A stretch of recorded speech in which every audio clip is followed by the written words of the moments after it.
اب سب سے پہلے ہم یہ پڑھنے لگے ہیں کہ اریسٹ وداؤٹ وارنٹ کا کیا کنسیپٹ ہے.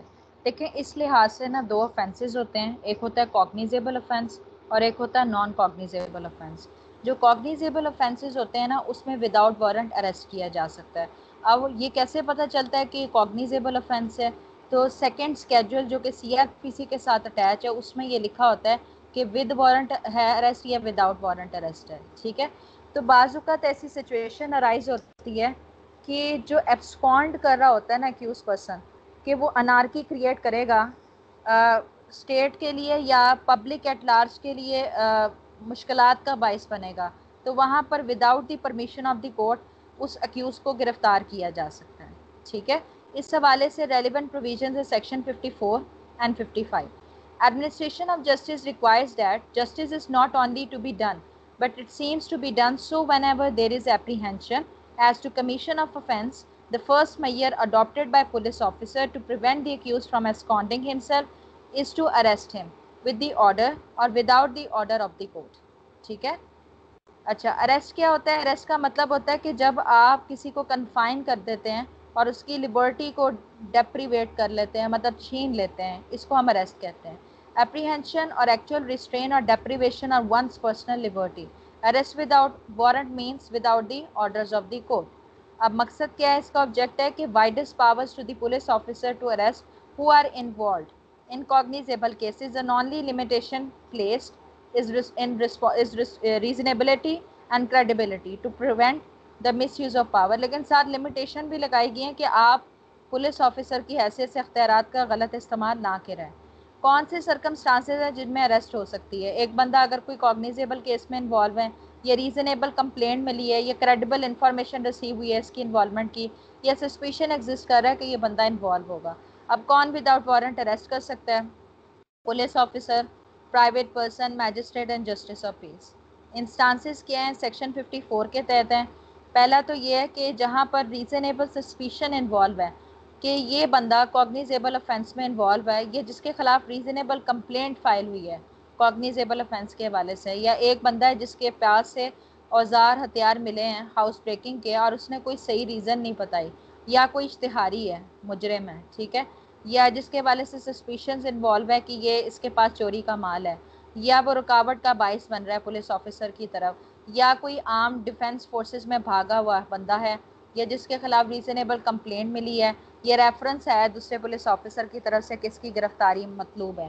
یا اگر پولیس آفیسر کے سامنے کوئی نان کوگنیزیبل offense ہوا ہے تو اس کو بھی وداؤٹ وارنٹ اریسٹ کیا جا سکتا ہے. یہ جس کے پاس ڈیزائن اویلیبل ہے کہ اس نے offense کمٹ کیا ہے، یا پھر یہ ہے کہ جس بیس پہ اسے ریلیز کیا گیا ہے اس نے اس کی کنڈیشن کی وائلیشن کی ہے جس کی وجہ سے سسپینشن اور رمیشن کینسل کر دی گئی ہے. ٹھیک ہے، اس کے علاوہ آپ اگر یہ نہیں بھی یاد ہوتا سارا، آپ سیکشن 54 ایز اٹ از یہاں پر ریپروڈیوس کر سکتے ہیں اس کویشچن کے لیے. باقی arrest of Vega bounds and ہیبچل رابرس، یہ والا کویشچن میں نے آپ کو کروا دیا ہے، ابھی ریپیٹ ہوا ہے کہ نہیں؟ کیونکہ یہ میں نے علیحدہ سے بھی کویشچن بنایا ہوا ہے. سارا یہ والا کویشچن کروایا ہے میں نے؟ کروا دیا. بس اس کی وہ جو معلومات ہے نا یہاں پر شارٹ پریسائسلی لکھ دیجیے گا. ٹھیک ہے، اس لیے یہاں پر اس کا ذکر نہیں کروں گی. باقی یہ سرٹن لاز ہیں، اگر آپ کو یاد رہ جاتے ہیں تو آپ ادھر مینشن کر سکتے ہیں. ٹھیک ہے، اس کے بعد بیل کا کانسیپٹ. بیل کا کانسیپٹ کر لیا تھا، یہ کرنا ہے ابھی؟ بیل ہو گیا تھا، بیل وہ والا بیل بیفور اریسٹ والا بھی ہو گیا، یہ بھی ہو گیا ہوا. اچھا، پھر دوبارہ ریپیٹ نہ ہو گیا ہو. ٹھیک ہے، اس کے بعد ٹینڈر آف پارڈن کیا تھا، یہ رہتا ہے. جی یہ رہتا ہے. اچھا دیکھیں، کرمنل لاء میں یہ پروویژن بھی رکھی ہے کہ اگر آپ نے کسی ملزم کو وعدہ معاف گواہ بنانا ہے اس بیس پہ کہ اس کی وجہ سے ایکچوئل اکرنس کے حوالے سے تمام ایویڈنس ڈسکلوز ہو جائیں گی، تو پروسیکیوشن سائٹ پہ کرمنل کورٹس اور پروسیکیوشن کا ہیڈ اکیوز کو پارڈن ٹینڈر کر سکتا ہے، مطلب معافی دے سکتا ہے. اچھا، قانون کا بنیادی اصول تو یہ ہے نا کہ ہر ملزم جو ہے وہ معصوم ہے جب تک اس کا گلٹ پروف نہیں ہو جاتا، اور without any reasonable doubt.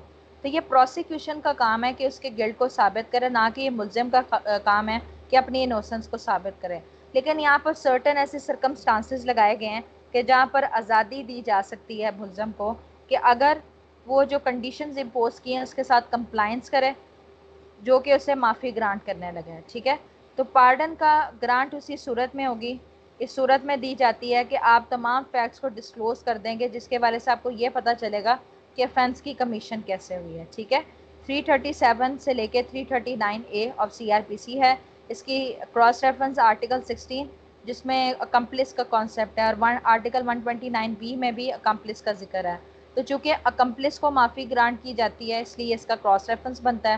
Pardon کا مطلب ہوتا ہے کہ جس میں آفیشلی ڈکلیئر کیا جاتا ہے کہ آپ کو سزا سے برخاست کیا جا رہا ہے, آپ کو معافی دی جا رہی ہے, کہ ان کو پارڈن ٹینڈر کیا جائے گا جو کہ پارٹیسپینٹس ہوتے ہیں کرائم میں. ٹھیک ہے, یا جو کہ گلٹی ایسوسیٹ ہوتے ہیں پارٹنر ان کرائم. اس کے لیے پارٹیسپس, کرمنلس اور اکمپلس کا نام یوز ہوا ہے. اس کے بعد ہم 337 میں دیکھتے ہیں کہ کن کیسز کے حوالے سے اکمپلس کو معافی گرانٹ کی جا سکتی ہے. ایسے کیسز جو ایکسکلوسیولی ٹرائبل ہیں بائی دا ہائی کورٹ اور سیشن کورٹ, یہ جس میں 10 سال کی سزائیں ہیں, یا جو کہ آفینسز اگینسٹ اسٹیٹ ہیں, یا یہ جو یہاں پر ریلیونٹ پروویژنس لکھی ہوئی ہیں PPC کی. ٹھیک ہے, ان تمام آفینسز میں پارڈن ٹینڈر کیا جا سکتا ہے. اب معافی کون دے گا؟ جو ڈسٹرکٹ میں پروسیکیوشن ہیڈ ہوتا ہے نا, وہ معافی دے سکتا ہے. کس اسٹیج پہ دی جا سکتی ہے؟ کسی بھی اسٹیج پہ, انویسٹیگیشن, انکوائری, ٹرائل. آبجیکٹ کیا ہوتا ہے کہ وہ فل ڈسکلوجر دے گا کہ کون سا بندہ ڈائریکٹلی انڈائریکٹلی اس میں انوالو ہے. صحیح ہے. ریسٹرکشنز یہ لگائی گئی ہیں کہ قتل ہرٹ کے کیسز میں وارثان کی اجازت کے بغیر پارڈن ٹینڈر نہیں کیا جا سکتا. اگر میجسٹریٹ پارڈن ٹینڈر کرے گا تو وہ ریٹن ریزنز ریکارڈ کر کے ریٹن آرڈر پاس کرے گا, اور اکیوز کی اپلیکیشن پہ سے کاپی بھی فرنش کرے گا. پھر بعد میں یہ ہوتا ہے کہ سبسیکوینٹ ٹرائل جو کہ بعد کی پروسیڈنگز ہیں اس میں ایز اے وٹنس اس کو ایگزامن کیا جائے گا. ٹھیک ہے, اگر تو عدالت مطمئن ہو جاتی کہ باقی میں اس نے offense کمٹ کیا تو اسے سزا دی جا سکتی ہے. 338 کے تحت یہ کہا گیا ہے کہ ہائی کورٹ, سیشن کورٹ کے پاس یہ اتھارٹی ہے کہ وہ پارڈن ٹینڈر کر سکتا ہے, یا پروسیکیوشن ہیڈ کو بھی ڈائریکشن دے سکتا ہے کہ بھئی اس کو معافی ٹینڈر کریں, جس میں پرپس یہ ہوتا ہے کہ ایویڈنس کلیکٹ کرنی ہے کرائم کی کمیشن کے حوالے سے. اگر پروسیکیوشن ہیڈ اس حوالے سے مطمئن ہو جاتا ہے کہ کمپلیس جان بوجھ کر کوئی بات چھپا رہا ہے تو اسے پھر ہائی کورٹ کے اپروول سے پرجری کی سزا دی جا سکتی ہے. ٹھیک ہے, اس کے بعد یہ کہ جب وہ کمپلائنس کر دے گا ریکوائرمنٹس کے ساتھ تو اس کی حد تک ایکویٹل ججمنٹ پاس کر دی جائے گی. ہاں جی, یہاں تک کلیئر ہے سب کو؟ کویشچن, کوئی سوال تو نہیں ہے کسی کا؟ یا کوئی سوال ہے تو پوچھ سکتے ہیں. کلیئر ہے یہاں تک؟ اگلا کویشچن ہے کنفیشن. کنفیشن کا کانسیپٹ یہ ہے کہ جب آپ ایڈمٹ کرتے ہو کہ آپ نے کرائم کمٹ کیا ہے تو لاء کی زبان میں ہم اسے کنفیشن کہتے ہیں, اور کرمنل کیسز کے لیے کنفیشن کا لفظ استعمال ہوتا ہے. تو 164 کے تحت ایک تو پارٹیز کی اسٹیٹمنٹ بھی ریکارڈ ہو سکتی ہے اور کنفیشن بھی ریکارڈ ہو سکتی ہے, اور کیا سوالات پوچھے جائیں گے یا ملزم کا کیسا ایگزامینیشن ہوگا اس کا پروسیجر 364 میں بتایا گیا ہے. اور کوئی غلطی وغیرہ ہو جاتی ہے کنفیشن کے حوالے سے تو اس کے ساتھ 533 کی پروویژن بھی پڑھی جاتی ہے. ٹھیک ہے, کراس ریفرنس QSO کے حوالے ہیں یہاں پر 37 سے لے کے 43 تک. کرمنل میں کنفیشن کہلائے گا, سول میں ایڈمیشن, اور ان کی applicability relevancy of facts per dependent ہے, یا جہاں پر وٹنس کی ایگزامینیشن ریکوائرڈ ہوتی ہے. باقی یہ ہے اورل اور ریٹن اسٹیٹمنٹ میں جب ایک کوئی ایڈمٹ کرتا ہے کہ اس نے کوئی غلط کام کیا ہے یا کرائم کمٹ کیا ہے, اس کو ہم کنفیشن کہتے ہیں. ٹھیک ہے, یہ باقی آپ ڈیفینیشن دیکھ لیجئے گا. اس کے بعد کنفیشن کی ریکوائرمنٹ ان پرسن ہونی چاہیے, والنٹیرلی ہونی چاہیے, وداؤٹ انفلوئنس ہونی چاہیے, فری آف ہینڈ کف ہونی چاہیے. کنفیشن کے حوالے سے یہ خیال کیا جاتا ہے کہ کوئی اگر اپنے خلاف الزام لگائے گا تو سیدھی سی بات ہے کہ وہ جھوٹ بات تو نہیں اپنے خلاف لگائے گا نا, انکریمنیٹ کرے گا, تو جب سچ ہوگی تب ہی وہ کنفیس کرے گا. ٹھیک ہے, یہاں تک کلیئر ہے سب کو؟ کائنڈلی اپنا اچھا آگے ہے بیسز آف کنفیشن. پھر یہ ہے کہ آپ اسی وقت اپنے خلاف انکریمنیٹ کرو گے جب وہ سچ کی بنیاد پر ہوگا. دو طرح کی کنفیشن ہوتی ہیں, ایک جوڈیشل کنفیشن ہوتی ہے اور ایک ایکسٹرا جوڈیشل کنفیشن ہوتی ہے. Competent authority magistrate of first class and second class ہے. کب ریکارڈ کیا جا سکتا ہے؟ انویسٹیگیشن کے دوران. ٹھیک ہے, اور اگر پارٹیز میں سے مطلب کسی کی اسٹیٹمنٹ ریکارڈ کی گئی ہے اور ملزم وہاں پر اویلیبل ہے